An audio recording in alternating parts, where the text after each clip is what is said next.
welcome in everybody. Man, my guy Chris, dude, it feels good to hear that music. We've been gone for a little, but now we're back, man. And I was texting you earlier, Chris. I was like, it's been too long. It feels like it's been forever. And you're like, well, yeah, it's almost been a month. Too long. We're never doing this again. For those who know who are in our Discord and have been talking with us, we did push this out bi-weekly to do the videos. And then, of course, we got little kids. The germs kind of infected our households. The Shifu and I, we were sick and we were out. I'm still kind of recovering. I'm on some cold medicine though, so powering through. But my guy Shifu, man, how have you been, man? What's new with you? Yeah, I'm good, man. You're right. It's been a long time. We deliberately pushed it out a week so we could launch the Substack, which if you're listening to this and you haven't subscribed yet, we put out some great content on our Substack, 3 articles every week at minimum.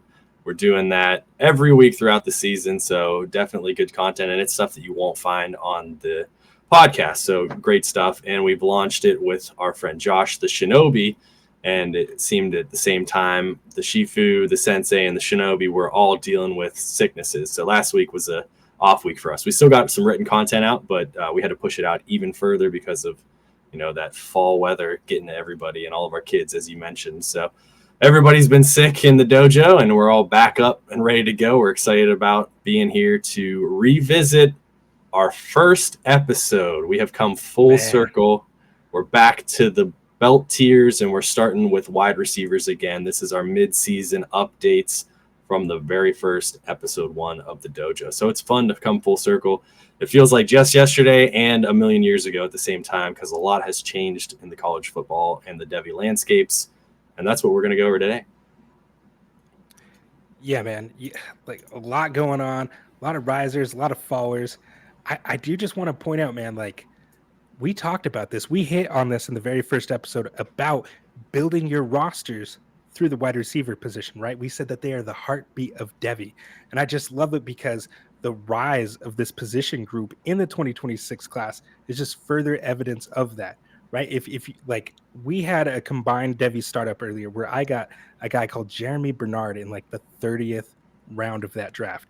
And I don't want to give away anything, but he might be on one of these belts. And you've seen the drastic increase in his value as he's now projected to, potentially be a first round guy, maybe a high end day 2 guy. But that's why you want to build around these wide receivers, right? I know we've talked about it before. When I'm building my contending teams, I typically wait to build the running back position just because of the volatility in there. And I really want to stack a bunch of wide receivers. And then I can use that kind of that positional value as leverage to get another running back or whatever it may be. But it's just always smart to build around wide receivers. Yeah, they're much less volatile. There's a lot of room for improvement, as we'll see here as we go over these guys today. So it's definitely the heartbeat of your Devy roster. And I think as we get into our higher tiers, which will be in the back half of this episode, we'll see a lot more of those, things come to fruition, where some of those players who weren't even really on our radars, they definitely weren't a part of our first episode, have climbed up into the higher belt tiers, because this time of year is when we're looking at the draft, right? We're in the offseason, we're taking swings on people. We want to reach for that upside. We want to be flashy. We want to think we know better than everybody else. And then as seasons progress, there's going to start to be more and more of a consensus, which means there's going to be more and more of a consensus on value for these guys. So you're going to see some of these players on our tiers here that were completely off the radar back in August, back in July, June, and now they're firmly high on our belt tiers for a reason. Just a couple more pieces of housekeeping before we dive into our belts. We talked about moving to bi-weekly for the foreseeable future, so expect our next episode in 2 weeks. That'll be revisiting our B tiers. And we are going to be launching this episode, and I believe the next episode, on both the FSAN Grindhouse YouTube channel, where we have been all this time, and shout out to our boys at FSAN. They're bumping us up to the main channel. So we will be on the Fantasy Sports Advice Network main channel on YouTube as well. So just to make sure you don't miss any of these episodes. And if you're listening to audio, it'll still be on the same platform it's always been. Wherever you're listening, that's great. But if you like to watch and see the graphics on YouTube, it'll be found eventually only on the main channel for Fantasy Sports Advice Network. So we're looking forward to that. We're very thankful to have been kind of bumped up from the minor leagues into the big leagues on the network. So looking forward to that. We're also going to be developing the rookie guide for the network. So we're going to get to work. We already have a ton of notes on these guys. Obviously, we've been talking about all these rookies and incoming rookies for the next year and the next draft. So we're going to be leading the charge. The dojo will be the primary, engineers on that train coming up for the rookie draft. So look forward to the rookie guide here in the near future. We're going to hash out some more details on that, but we will be sure to promote the heck out of that once we get that rolling, and that'll be obviously closer towards the end of the season. But in the meantime, you're here to talk about the belts with us. Yes, sir. Pretty excited for this, man. I am too. It was a lot of fun to revisit. And we have updated our belt tier guidelines a little bit. Now that we're in the middle of the season, we needed to tweak some of the verbiage. And we're not going to read them all right this second, but we are going to start at the bottom this time at our white belt. So what, Dustin, does the white belt mean for us? All right, so breaking it down, man, I had so much fun putting this together. But as you can see on your screen right there, white belt, developing wide receivers, still defining who they are. Some have battled injury. Others are just breaking into real opportunity, but all have shown signs that the foundation is there. The question now is how quickly can they build on it? I love this, man. I love this because it gives us such a set specific type of criteria to build around. Absolutely. And it's a little bit different from how we were in the offseason, where it was mostly like incoming freshmen and players that hadn't quite seen the field yet. So now we've obviously gotten a look at some of these guys. So who is on our white belt tiers? It's the same for both of us. The man himself, Dallas Wilson. It was interesting. I tried very hard to not look at your tiers when I was putting my tiers together, and we have a lot of the same players. But like I talked about before, there's going to be a lot of consensus here. And I think Dallas makes a lot of sense to be on the white belt for us. You know, he's a freshman. He didn't even start the season on the team. He was battling injury early on. And then his first game, he absolutely exploded against Texas. Was that against Texas? Sounds right. And in that game, he was just absolutely on fire. I wrote about him on the Substack that we previously mentioned after his first game as a riser. You know, he's just a specimen, I believe is what Billy Napier had called him at the time. 6'3", 213 pounds. He finished that game with 6 receptions, 111 yards, and 2 touchdowns. And that also included a beautiful 55-yard touchdown grab where he was basically dragging defenders like 20 yards into the end zone. It was an absolute highlight catch. Not something you would expect out of a freshman. Yeah, grown man play. Yeah, exactly. Exactly. Like you said, you don't expect that out of a freshman. And he looks like he's already got like the NFL prototypical body as a freshman. And so that's what gets me excited. 213 pounds, 6'3", as you mentioned. He looked as advertised, right? Because the hype on this guy was unreal over the course of the offseason. You know, of course, we've talked a lot about him. We featured him in our freshman fever episodes. He was a guy that both of us were very high on. And then, unfortunately, of course, he had the foot injury. He went down. But, dude, he came in against Texas, and he just looked like he was like, this right here is mine. And he's playing alongside another really talented freshman wide receiver in Vernell Brown III. So, but when he's out there, he clearly looks like the alpha. He looks like that dude. You mentioned he had the 6 catches, 111 yards against Texas, which is a really good defense. So you love to see that there. Absolutely belongs here in the white belt tier because we've seen the flashes, right? We know that there's a solid foundation. Now we just need to see Dallas Wilson continue to build on it. And of course, we know that his head coach, Billy Napier, was fired. So the question now becomes, who's going to be the head coach for Florida? Can they maximize the young talent on this team? Because they have a lot of young talent. The aforementioned Vernell Brown. Of course, you have DJ Lagway there. A bunch of talent offensively. I want to see Florida get a coach that can really just utilize and maximize all the talent that they have on that team. Yeah, and if you ask the internet, it's either going to be Lane Kiffin or Luke Fickell. So we'll see what the future brings for him. And, of course, DJ Lagway has had an up-and-down year. As well as he continues his development. So hoping that they can get on the right track and continue to be that flashy, young, talented wide receiver quarterback duo that we're looking for next year. Dallas has cooled off a little bit since that first game. He's only played in 2 games since then. He did catch another touchdown. He's sitting at 11 receptions, 167 yards, and 3 touchdowns on the year. So in a 3-game period, this is exactly like you said, perfect for the white belt, because we know he's got tremendous upside, but we really don't have a ton of body of work to really look at him. For me, the long term, I would just like to see him be more than just a deep threat or a downfield threat. I need to see a little bit more of him all over the field, but that's something that comes with time. That's something that comes with reps, and those are things that he hasn't got a whole lot of yet. So firmly in the white tier for me, but obviously he's here on our top 12, which we have expanded since the first episode. We went from 10 to 12 because we had to talk about more guys. So very excited for his future. For sure. Moving to the yellow belt. All right, yellow belt, man. This is where it starts to get a little real here. So yellow belt is the talented wide receivers with evident upside, but incomplete resumes. Whether they're still earning volume, adjusting to a system, or finding week-to-week rhythm, their skill set is clear. They just haven't fully connected talent to consistent output yet. And that's the key part right there. They haven't yet connected the talent to consistent output yet. So for me, Chris, the guy that I had to put on my yellow belt here, the guy that I want to talk about first here, is a guy that I've talked a lot about, and that's Mr. Cam Coleman. Now, if you go back to the very first episode that we did here in the Devy Dojo, our first wide receiver color belt tier ranking, I had Cam Coleman as high as a purple belt.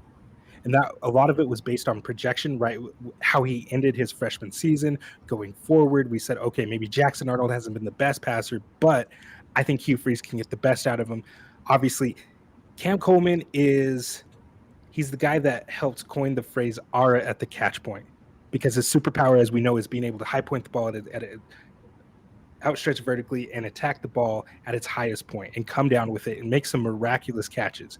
That's always been a superpower. And unfortunately, Chris, he just seems to be trapped in this offensive environment that is not allowing him to go out there and play to the best of his abilities. When you are constantly having to come back to balls or, adjust mid-air to an errant throw, or just simply have a quarterback in Jackson Arnold who makes one read and then he's going to take off. Like, that is really limiting him right now. And that was something I didn't really factor in. I thought maybe if it happened, it wouldn't be this bad. And I think this is worst case scenario for him. He's got 50 targets on the season, 32 catches, only 440 yards, and 3 touchdowns. Chris, that's 60th in the Power 4 in terms of total yardage, 60th. He has a yards per route run of 1.88. That's good for 109th in the Power 4.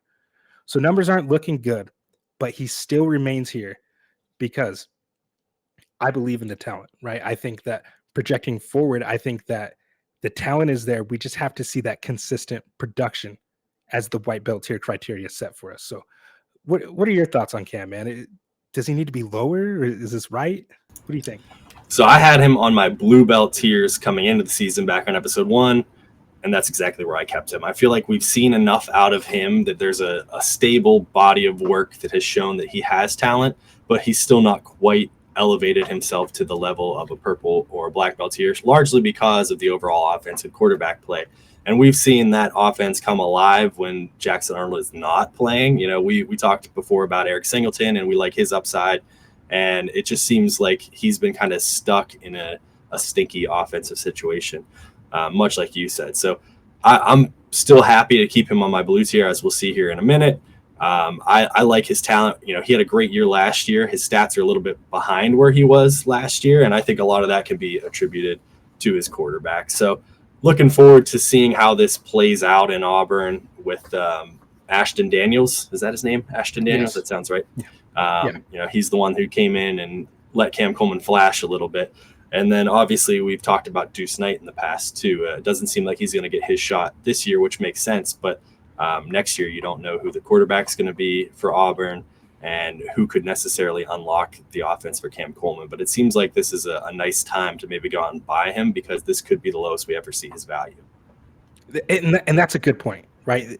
We talked before about knowing when to strike. I think this is the right time because you want to bank on the talent. Look, in Devy, we are banking on NFL type traits that can translate.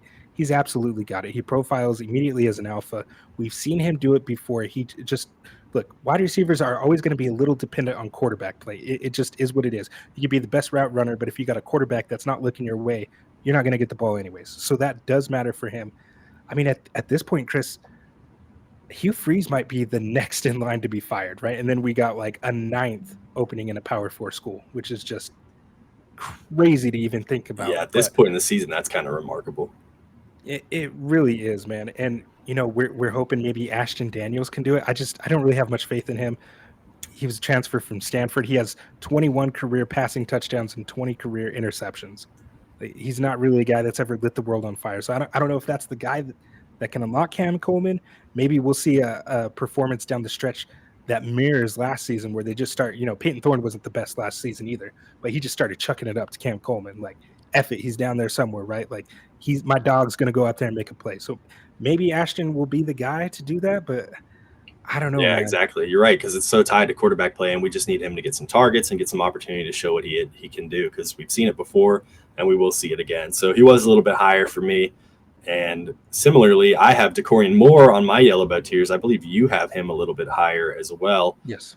He's been tied to Dante Moore this year, who has had an up and down season as well. Obviously, I was a hater of him back on our QB tiers early in the dojo's lifespan, but I've come around on him. I wrote him up on the Substack on why he's doing really well. I think I like him more than a lot of those quarterbacks that are being projected in the first round, like a Fernando Mendoza maybe. But ultimately, his season has been a little bit up and down. Recently, he hasn't been on fire like he was to start the year, and that's affected Dakorien Moore a little bit as well. But this is a true freshman, man. When we're talking about 28 receptions, 443 yards, 3 touchdowns, that's almost a 16-yard average per catch. That's what you want to see out of a guy like this. He's shown that alpha ability on the field. He's shown that he has the trust of his quarterback, which is what you want out of these guys that are so young. He wants to be the dominant wide receiver out there. He has that dog mentality to be the number 1 wide receiver on the field. And I think he's a talented enough wide receiver to do it all. So looking forward to his development as he continues to grow. Just for me, it's not quite enough now to put him on a higher tier. And I think that's fair, Chris. Everything you said is true. But what I love about Dakorien Moore and why I have him a little higher is because he's already the number 1 target earner on his team. And that's something that Oregon just simply doesn't do. I think if you're just looking, if you hone in on the numbers, it's nothing real gaudy, right? He hasn't even had a 100-yard performance yet. His best game actually was against Penn State for like 89 yards. But there's a lot of context here. Right now, Oregon has like 3 or 4 backs that are at least at 300 yards. So they're rotating in backs. They're real run heavy. And Dante Moore is doing a really good job of just kind of spreading the ball out. With that said, though, let's see. Dakorien Moore has 43 targets on the team. The next closest is tight end Kenyon Sadiq, who has 28 targets. So when you do the numbers, that's good for a 20% target share for Dakorien Moore as an 18-year-old freshman out there. 2.43 yards per route run. He's got a 14 ADOT. Like, clearly he's the downfield target too. It's not just like this little stuff in space. They're asking him to go down the field, and he's lining up as the boundary X wide receiver. So he's going against the best corners. He's playing against good defenses in the SEC. And look, he's not like the biggest guy, but we've seen him. He has that like springy vertical ability, which is the exact reason why I comped this man to Reggie Wayne, because they both kind of have like very similar frames, and they're just able to spring and jump vertically and attack that ball, much like Malik Neighbors before the injury, how you would see him just kind of spring up into the air. So I've seen all the things from him as a freshman. Go out there and be the alpha on his team. So that's why for me he's a little higher, but I totally understand why you put him here, especially as a freshman. And like we talked about at this point, I think experience and age on the other side factor a little more into us, right? Because we're looking at now projecting towards the draft. So I totally understand your reasoning for that, but he's just like, he's another guy that just came in and the hype seemed to be real. Number 1 wide receiver prospect coming in, and he's been able to just go out there and eat. So I love him. I love Dakorien Moore. Yeah, I like that comp too, because I do see a little bit of Neighbors to his game, and I'm very in on his overall upside. I mean, obviously he's on our top 12 list here, both of ours. So excited to see what the future holds for him. And you're right, that offense is just not really doing a whole lot of airing it out. They're just winning games, doing their thing. And if you can win games in the Big Ten by running the ball and passing it, spreading out a little bit, tight ends are very popular in the Big Ten. Sadiq is one of the best ones in college, so totally get it. But it is nice to see him, as I mentioned, have the faith of his quarterback to look for him in all those scenarios. Yeah. So Dante will continue to rise up a lot of people's boards, I believe, and I can see him having some nicer games here in the back half of the college football season. So we'll see what that means for Dakorien. But he's still young. He's got a lot of room before the NFL. So we'll see what he can bring to the table to end the year and into next year. Moving up to our blue belt tiers, we have our description. Yes. So this is the highly gifted receivers on the cusp of greatness. They've shown the tools, the competitive traits to be the future stars, but they need to sustain it over time, turning flashes into full season dominance. Absolutely. So for me, Chris, right, I had to go and put my guy Chris Bell here. And the thing that I love most about Chris Bell is just his ability to play physical. He's listed at 220 pounds, right? But then suddenly he could turn on the jets, he could turn on those burners, and he's going to make explosive plays. We've seen that in these last few games. He's a guy that's been a huge riser at this point, and he's actually already almost matched his career high of 737 yards. He's currently at 687, so he's like right there already. He's right there already with plenty more games in the season still left to play. So I know that he's a guy that you recently highlighted in one of your Substack articles. And I think you said it best there. You said that he's not a guy that just came out and immediately dominated at Louisville, right? But he's continued to stack good seasons. He's continued to stack really good weeks now. He's just a guy that's getting better and better every single week. And I think at the end of the day, that's all you can really ask of these guys. I did contemplate putting somebody else here, like Germie Bernard in this spot over him, but ultimately I did decide to go to Bell because I just haven't seen very many Devy spots talking about him, which probably because he wasn't like an early breakout or anything like that, right? But when you watch him play, I think he stands out, and his traits just look like somebody who's going to translate easily to the NFL game on Sundays. Absolutely, yeah, and I mean he's fast. He hit 22 miles per hour, which was third in college football at the time of me writing up that on Substack. I'm not sure that anybody's been able to beat that since then. So one of the fastest guys in the college game. He's also big. He's 6'2", 220 pounds. He gets a lot of comps to Deebo Samuel, which is actually somebody who I was personally comping Germie Bernard to. But I could see the Deebo Samuel comps for Chris Bell out of Louisville as well. He just looks like he has the size and the speed and the toughness to just be an NFL wide receiver. Those are the kind of guys that, if they get on a field against those big linebackers, against those, tough defenders that want to rip your head off, he's going to go out there and he's going to want to rip the head right back off the other guy. So he's got that kind of, intangible to his game that I think is going to really make a lot of NFL GMs salivate.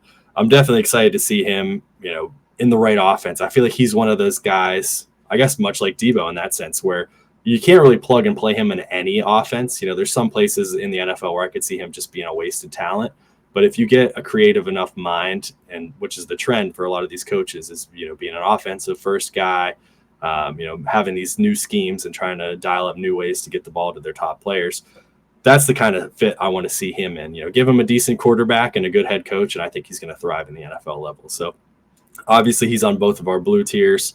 He hasn't really shown that elite upside, but he's shown a nice stable floor, and I think he's going to have a good chance to be a day 2 wide receiver next year. Absolutely. And still there are games left to play where he can continue to elevate his stock. I mean, just looking at his last 4 games, the stat line's pretty fun, man. In week 5 versus Pitt, he had 10 catches, 135 yards, and a touchdown. Week 6 versus Virginia, 12 catches, 170 yards, and 2 touchdowns. They had a bye week in week 7, and then so in week 8 versus Miami, 9 catches, 136 yards, 2 touchdowns.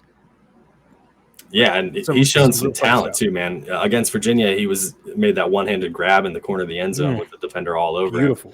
So that's what you want to see, dude. If you can have that range to go make the catch, that catch radius, you love that. That's just an added cherry on top to the rest of his game. For sure.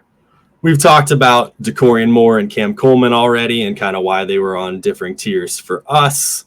I have this is the only guy I bumped down and not completely off compared to our tiers from earlier in the season. Several guys have fallen off of both of our tiers, including Brian Wesco, Ryan Wingo. I bumped Ryan down from a purple belt tier for a lot of the same reasons that you were talking about Dakorien Moore being a little bit higher on your tiers than mine, which is he's not the number one guy at Alabama, right? So we've seen an offense that's really coming alive with Ty Simpson. Ty Simpson is putting himself firmly into the 101 overall NFL draft conversation.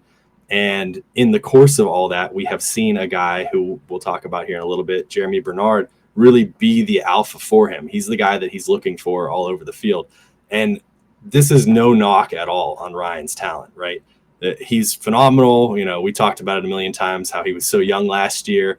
The body of work that he's put together overall in the college game has been impressive. However, he's taking a little bit of a second fiddle to Germie Bernard this year. So I bumped him down a little bit just as a result of that, because ultimately I think he has the talent to potentially become a black belt. And, you know, he was borderline black belt for a lot of players or a lot of Devy managers earlier in this offseason. But when push comes to shove and we're in the middle of these games, I got to go with the guys that are getting a little bit more confidence from the quarterback. And that's why he's only in the blue belts here for me. But again, that's not a knock on him because he's extremely talented. And I'm sure you have a lot more to add to that.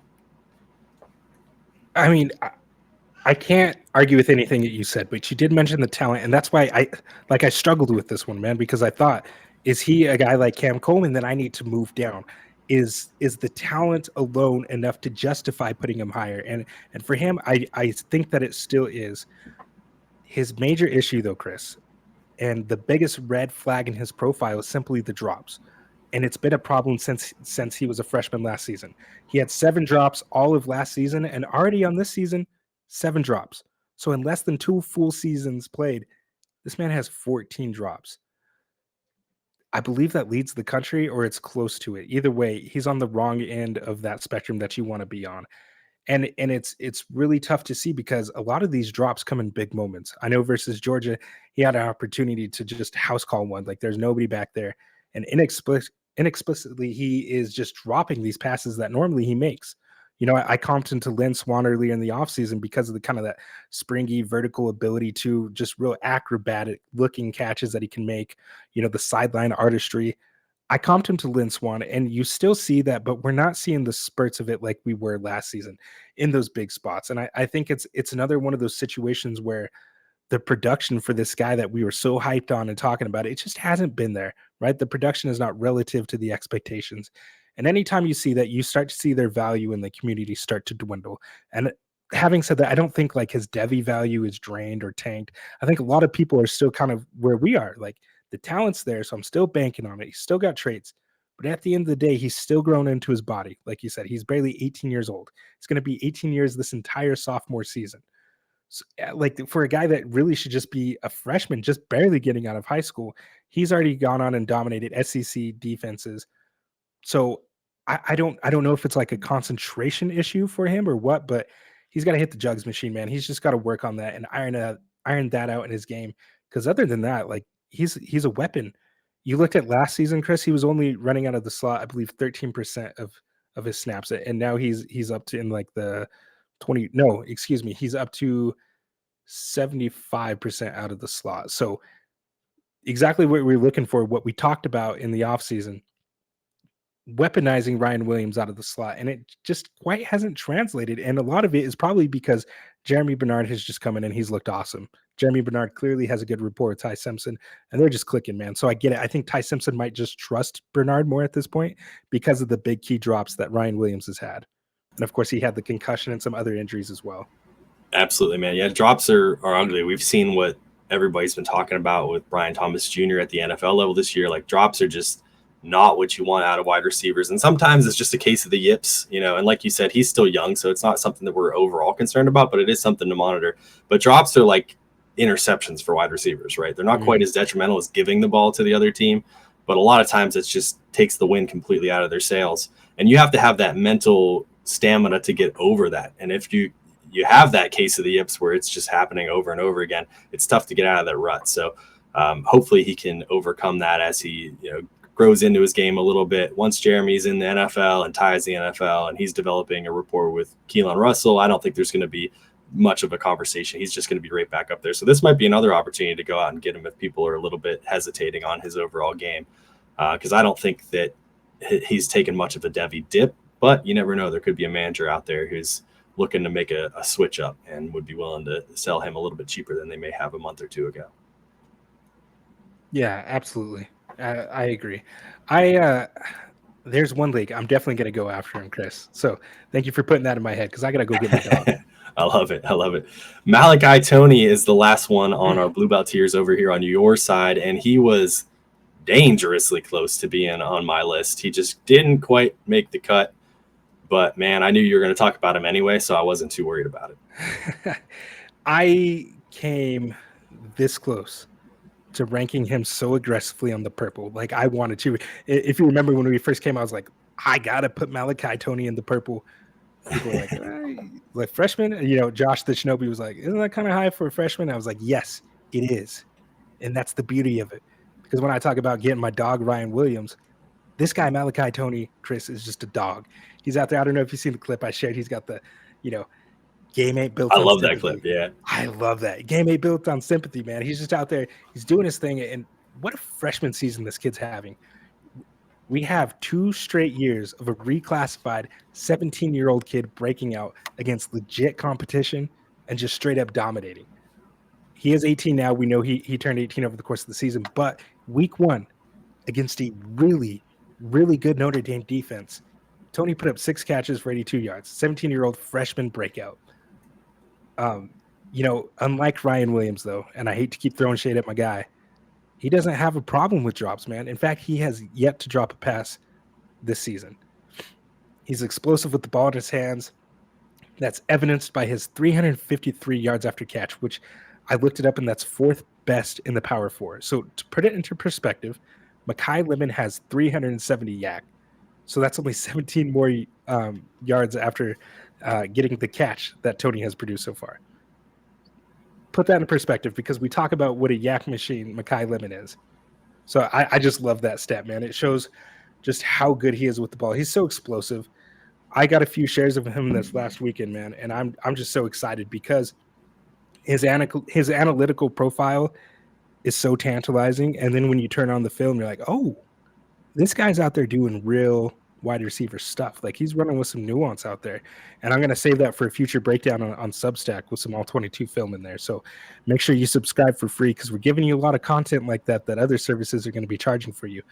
We don't have any paywalls like that here. You get it all for free and just come in and talk ball with us, man. So hope you guys join that. But Chris, what do you think about Toney, man? You said you were close to putting him on here. Yeah, now that I'm revisiting my notes as you're talking, I'm like, damn, I probably should have put him on my list, man, because he's just so good. You know, people are throwing the G word around for him, generational.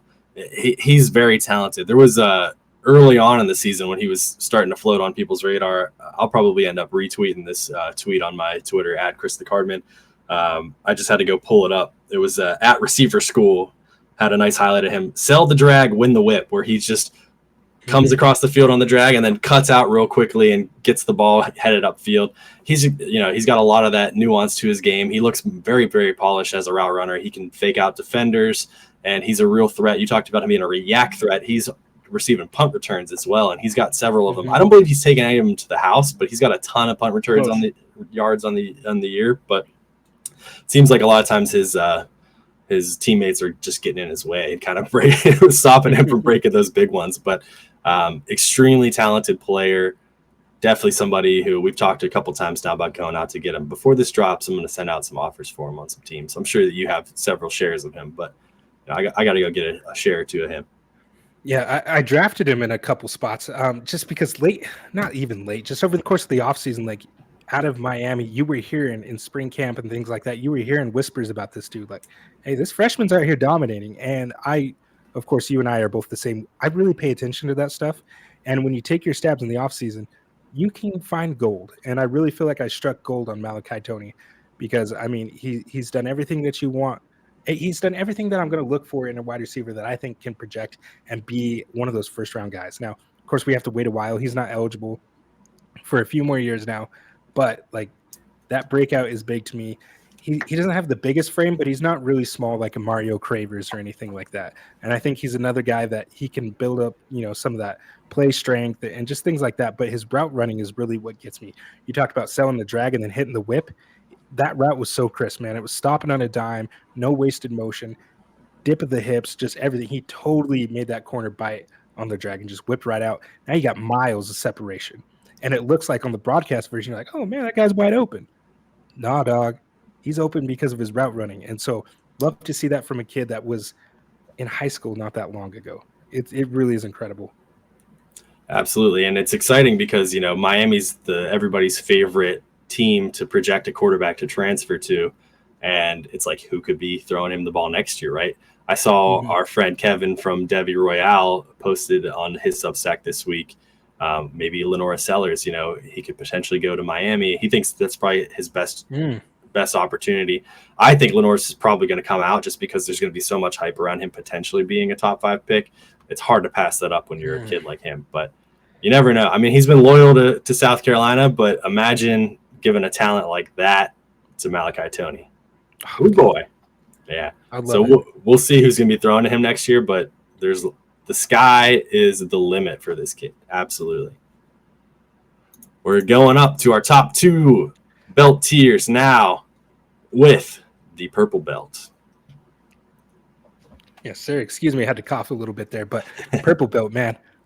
Wide receivers with alpha traits, advanced technical skill, and sustained production, flashes that signal high-end NFL upside. They've proven they belong among the elite, but consistency and longevity will decide their rise to black belt status. I love that, man. Alpha traits, advanced technical skill, and sustained production, right? They're flashing these NFL traits. So show me my purple belts, man, because we got to get into this. I'm excited. This is where we, as we mentioned before, there's a lot of consensus on a lot of these guys, especially between the two of us. And there's a little bit of nuance in how we have them ranked here. But a lot of these guys, you know, like I mentioned before, you want to play the games in the offseason where you're reaching for that upside. Once this point in the year comes around, these are the kind of players that you want on your Devy rosters because they're looking closer and closer to being first-round draft picks. And we talked a little bit about Germie Bernard, and he's on my purple belt tier here. He was kind of on the cusp. He's like right between a blue and a purple. But because of that rapport he has with Ty Simpson and his just ability to go out there and be there. We saw it this weekend against South Carolina. We were just talking about South Carolina. When push came to shove and the game was on the line, Ty Simpson was looking for him, and Germie Bernard's touchdown is what won them that game. He just looks to me like an NFL wide receiver. You know, I talked about him being very similar to Debo. He could just do it all. They're getting him the ball in the backfield. You know, he's getting some snaps at running back. He's getting some carries on end arounds. He is a lot of fun to watch, and he looks to me like the kind of guy that fits really well in an NFL wide receiver room. That being said, I don't know that he has quite the upside like maybe some of these other guys that we're going to talk about for the remainder of this show do have, but I think that he's got a long, sustained NFL future ahead of him where he's, you know, heavily involved in a wide receiver rotation at the NFL level. Yeah, that's a good call out. I didn't put Germie Bernard here, and I don't even have him on my rankings just because I wanted to talk about Toney. So I really struggled with that one, man, because he's been a big-time riser. To your point, he's leading the team in targets, but there's just something about his skill set that I don't know if he could go to the NFL and be the number one on that team. And to me, with this tiered list, I had to look at that and say, that's where I'm setting like my baseline, right? Can this guy project forward and be the number one on their team? And maybe that's not fair because I have Ryan Williams here and Germie Bernard's, you know, leading the team in targets there. So maybe that's not fair to him. Maybe there's some bias in there. I do like Germie Bernard, but that's always been like my hesitation with him is like, I'm like, I think he's going to be a great number 2. I think he's going to be really good for fantasy, but I just don't see him being the guy at the next level. But we'll see because I really do like Germie Bernard. Yeah, time will tell. You know, that's another one. It's going to depend a lot on landing spot, but I do think that he is heavily in the conversation for one of those first round wide receivers. We texted about it a little bit this week, and that's in my Substack this week as well. There's been on average about 5 wide receivers in the first round over the last 5 years. Obviously 7 in 2024, but I think that 4 is the minimum for this upcoming class in the first round. And I think Jeremy's got a chance to be the 5th potentially, because of his overall just ability to play in any scheme. He can play in the slot. He can play outside. He makes great catches. He rarely drops the ball. He's all over the field. You know, I'm envisioning him being in a place where they can utilize him properly and let him get touches that aren't true like manufactured gadgety plays. They're just, we want to get the ball in his hands because he's talented. So the upside, of course, might be a little bit limited, but that's not always a bad thing, right? These are the kind of guys that you can acquire much cheaper than the names that we're going to talk about after him. And he's going to have a good chance to be a nice, I mean, he's been a riser all year, but be a nice piece in your dynasty roster as you compete. So I'm excited about him. That's why he landed here on my end of my purple belt tiers. The two guys that are not yet talked about are Chris Brazzell and Denzel Boston. And Boston is a guy who I also wrote about this week as a riser on the Substack. And we talked about drops with Ryan Williams. What I love about Boston, and when I was watching tape to write him up this week, he's just got those strong hands, man. You know, it's like, this is when, when we were in high school and I was a wrestler and all the other kids would make fun of you because, you're wearing those singlets and you're going out there and wrestling with men. That's how I feel when I look at Denzel Boston, because I'm like, man, look at those hands, right? Like, I just love looking at this guy's hands. He's just so strong at the catch point with his hands. He can, it allows his catch radius to be even larger than you might expect because he doesn't have to do a lot of body catches. He can go out and get it. He can snag balls away from defenders and make them a reception. He's really talented. I think he's got a knack for the end zone, and I think that's going to continue at the NFL level. Absolutely, man. I think that's something a lot of scouts are going to look for, right? They're going to see those big hands, that his separation occurs vertically, right? He can attack the ball at its highest point. You've seen a lot of times, like in the red zone, Damon Williams it's almost automatic. He's gonna throw at least 2 to 3 fades to Boston over the course of the game, and he's probably gonna come down with most of them.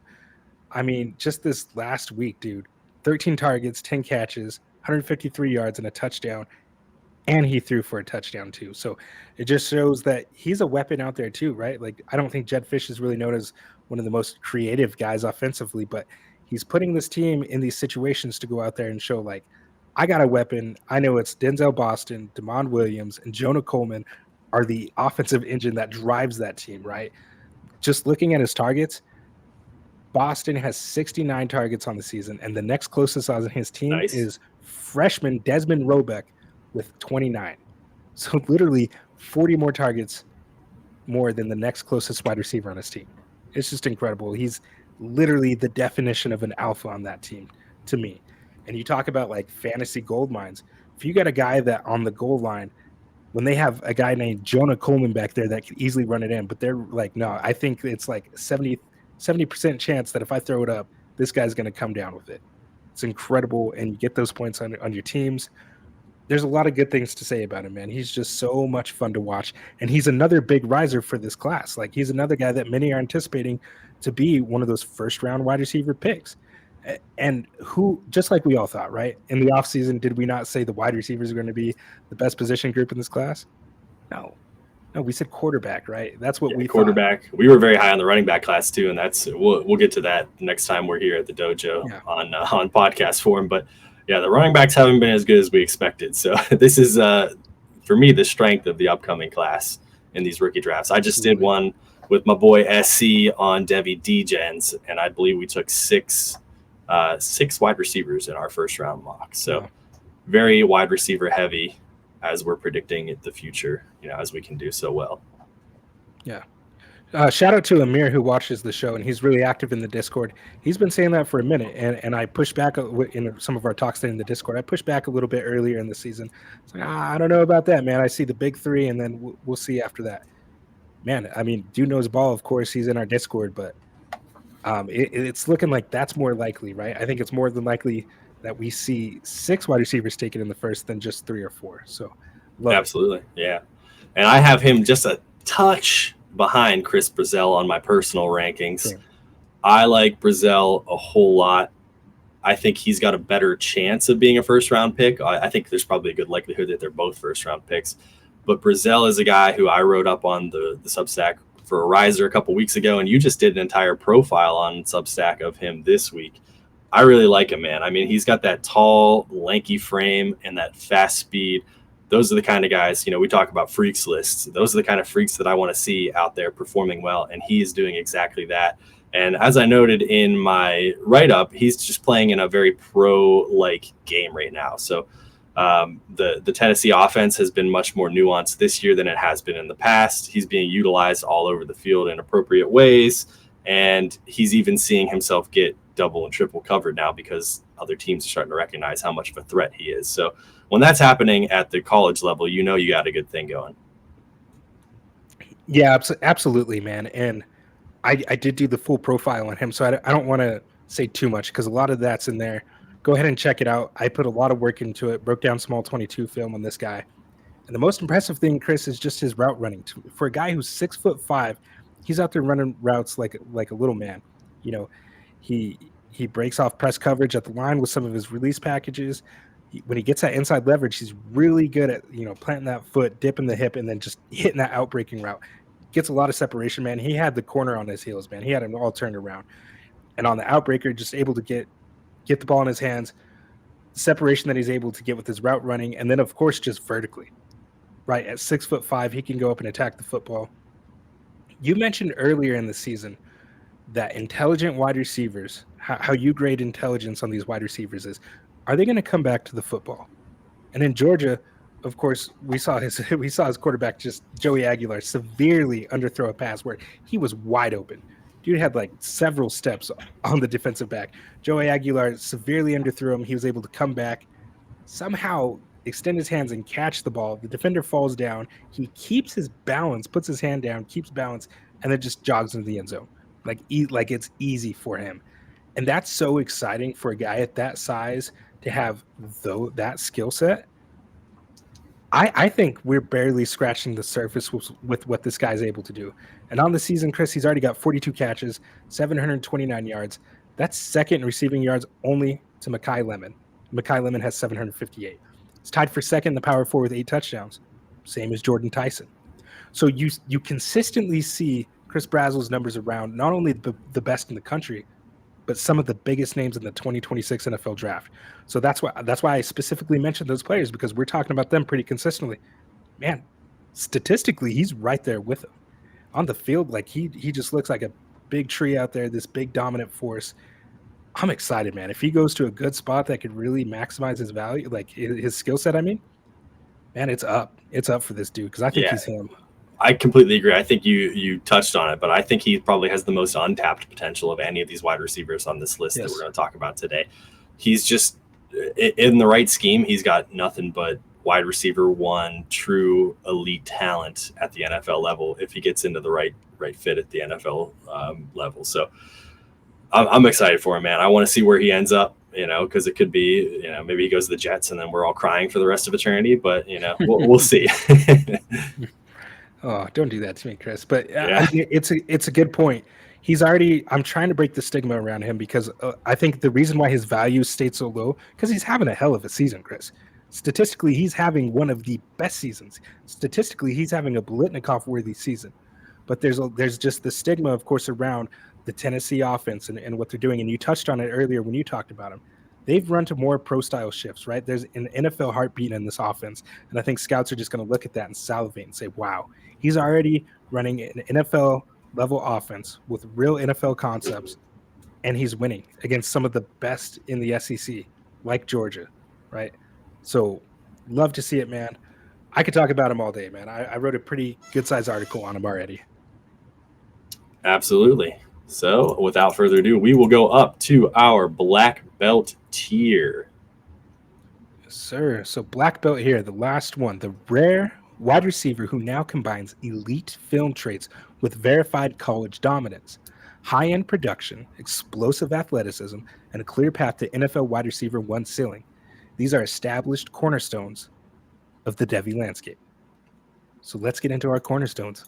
Absolutely. And these should not come as a shock to anybody who has paid any attention to Devy or just college football in general this year. We have, what's my motto? Just draft Ohio State wide receivers. We have 2 wide receivers on this black belt tier in Jeremiah Smith and Carnell Tate.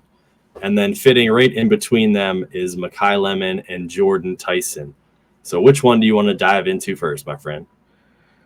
Let's just go with the generational guy. Let's talk about Jeremiah Smith, because even though he's having a really good season, it's been like the quietest really good season that you've probably ever seen. I think it's because we just expect this from him, Chris. You and I, when we first started talking about like, hey, let's get back into these belt tier rankings, we were talking about Jeremiah Smith, and you're like, oh wow, Jeremiah Smith has almost 50 catches, 602 yards, 7 touchdowns, a yards per route run of 3.13, and we're going, wow. It really didn't feel like he was having to get like that great of a season. And it's just because it's like business as usual with him, right? He's going to go out there and he's going to go do his thing. Um, there's what's left to say about him. He's truly generational. He really is. At this point, we're just waiting for him to get drafted, right? We know he's good in contested catch situations. He's good with the ball in his hands. He can run with great route running. Like he can literally do it all. And now we're just waiting for him to hit the NFL. And I think he's a guy that clearly we already know that he has Jamar Chase upside. Like that level of fantasy output is potentially available in your dynasty rosters in a couple seasons. He's the crown jewel of that vaunted 2027 draft class. Like he's the guy, he's the truly like can't miss prospect, right? I hate putting that label on people, but it's true. Like this dude came in with a heavy burden of expectations on his shoulder as a young kid, as a freshman. He just went out there and balled. And he's looking like he's doing it again.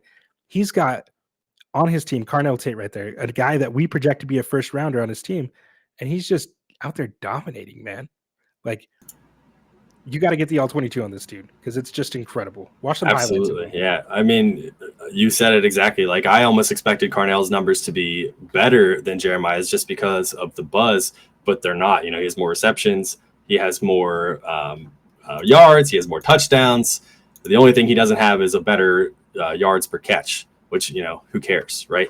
And I guess what it ultimately comes down to is it's really hard to have buzz when you're already being screamed at. You can't be buzzing if the noise is already so loud, right? So this guy has gone nowhere. He's number one on everybody's Devy rankings for a reason.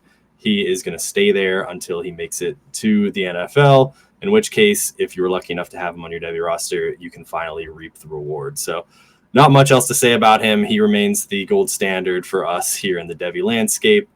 And then, of course, here we have his running mate, Carnell Tate, who has made a real name for himself. And I'm very proud of the fact that I was high on him all the way back on episode 1. And he has done nothing but prove me right so far this year. So he's just made some absolutely highlight reel grabs. That catch against Wisconsin in the end zone where he goes over 2 defenders, his helmet comes off, he gets up and screams at the crowd. I mean, just fantastic. That's the kind of thing you want to see out of these guys in the black belts here. Just ability to go up and dominate against other defenders. And that's what he's shown us. You know, I've always been high on his route running ability.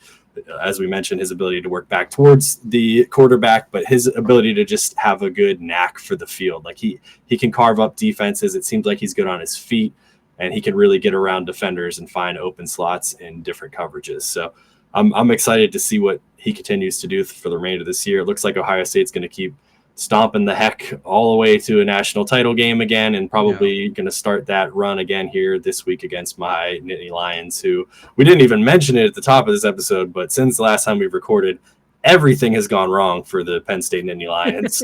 And it's gone so wrong that I almost forgot how wrong it went, and we didn't even talk about it. So obviously Franklin's not there anymore. They've lost a million games in a row.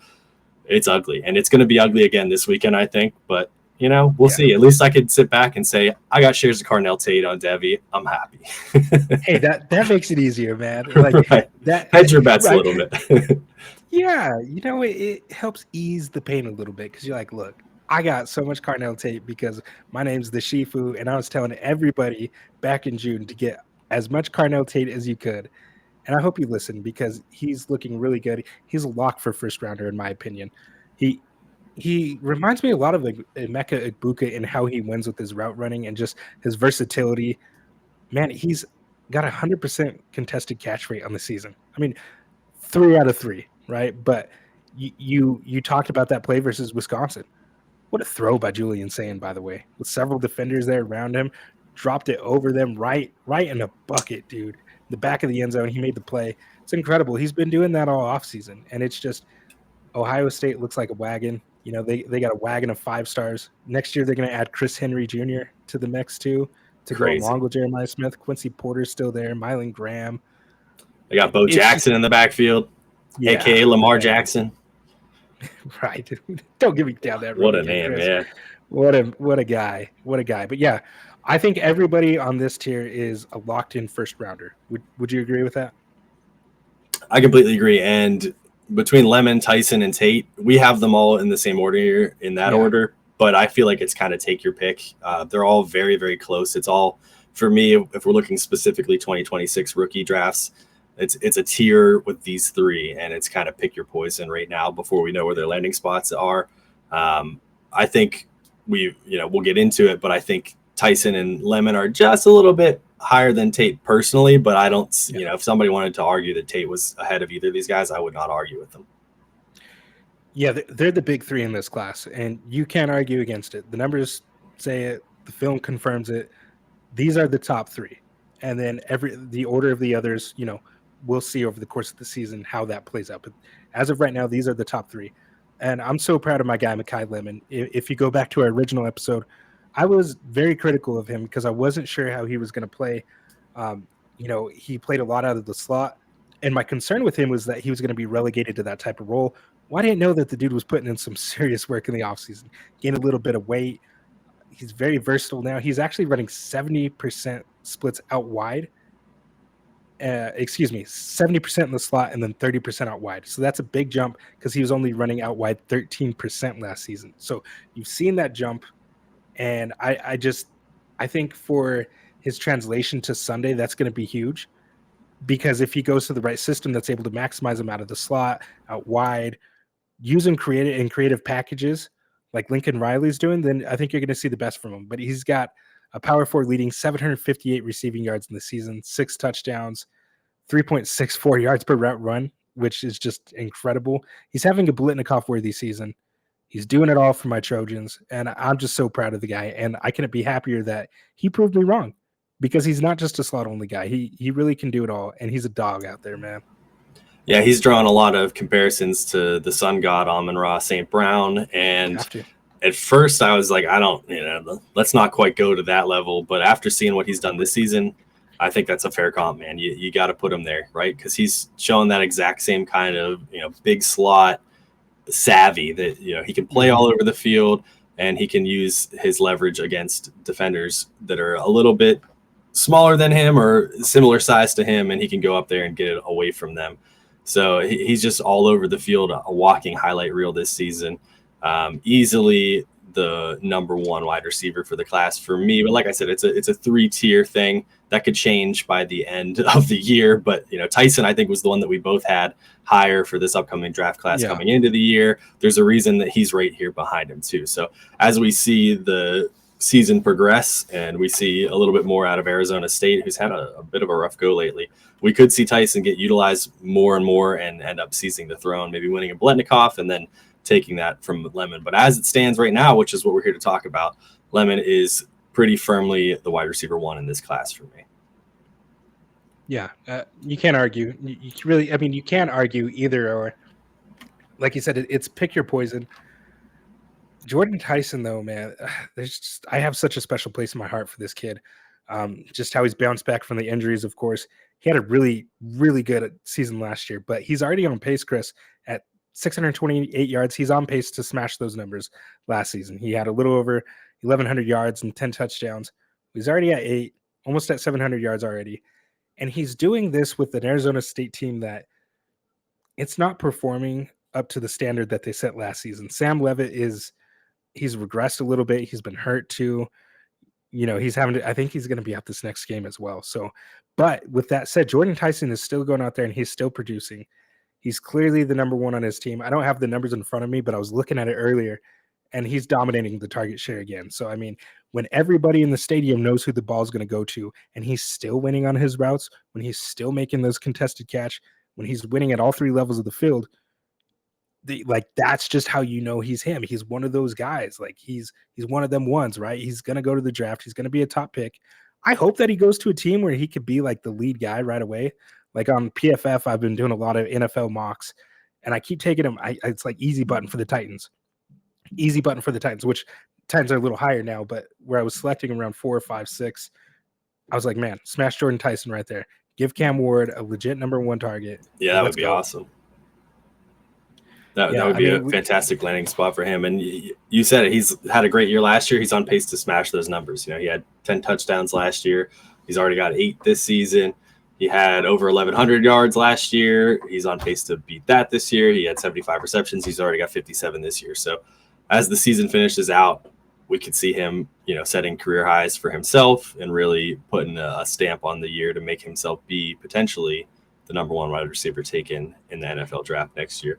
And as I was writing up Sam Levitt for this week's Substack, I was just like, man, Sam Levitt's good. I put him in under the fallers this week because, his stock has fallen. He is dealing with that injury. He's not going to play this week. But the talent is just so good, man. Like, Jordan Tyson is lucky to have a quarterback with the arm talent that he does, and hopefully he gets to an NFL offense that has a similar, talented quarterback relative to the game around him. So Levitt might be currently a faller for me, but he's got another year of eligibility. He'll be coming back. He's going to have a chance to make his stock rise. I even floated the idea to you. Maybe Dillingham and Levitt both transfer to Penn State. You never know what we'll be talking about. I won't shut up about it if that happens. So you guys here at the dojo will be listening to a lot of me talking about how great Levitt is if that's the case. But we shall see. We shall see. There are a lot of openings right now.